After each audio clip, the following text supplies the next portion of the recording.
আপনি মহিলা মানুষ হয়ে কেন চা বিক্রি করছেন? আপনার হাজবেন্ড কি? আছে ভাবি, অসুস্থ। আগে রিক্সা চালাইতো, একটা অ্যাক্সিডেন্ট কইরা প্যারালাইজ হয়ে বিছনায় পড়া রইছে, কিছুই করতে পারে না।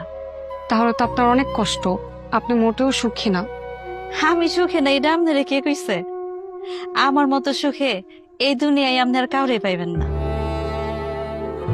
সৎভাবে কামাই করি, হালাল ভাবে উপার্জন করি ভাবি, বেশ্যাগিরি করি না, চুরি বাটপারিও করি না, পর বেডাগুলোকে ঢলাঢলিও করি না।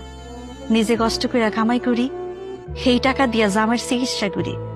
আবার বুড়া শাশুড়িরও পালতেছি। আমার 2টা পোলামাইয়া আছে, এগুলার স্কুলে পড়ালেখা করাইতেছি ভাবি।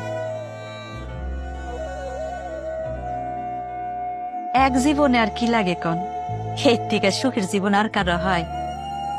সারাদিন দোয়ানে খাটাখাটনি করানোর পরে যখন ঘরে যাই ভাবি, ওনার চেহারাটা দেখার পরে আমার সব কষ্ট দূরে যায়। প্যারালাইজড হাজবেন্ডের মুখ দেখে আপনার সব কষ্ট দুঃখ দূর হয়ে যায়?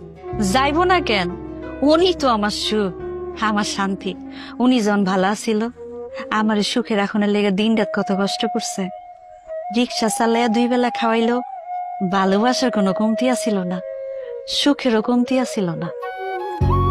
স্বামী প্যারালাইজ হয়েছে বইলা আমি তারে দেখে অসুখে থাকবো, সেটা তো হইতে পারে না। আরো কি জানেন ভাবি, পোলা মাইয়া 2টা যখন স্কুল থেকে ফিরিয়া মা কইয়া জড়াই ধরে, আমার সব কষ্ট দূর হইয়া যায়। তখন মনে হয় আমি এই শহরের রানী, এই ঢাকার শহরের রানী ফুলি। আমার মতো সুখে এই শহরে আর কেউ নেই। আমার ঘরে টাকা পয়সার অভাব থাকতে পারে, কিন্তু সুখের কোনো অভাব নাই ভাবি।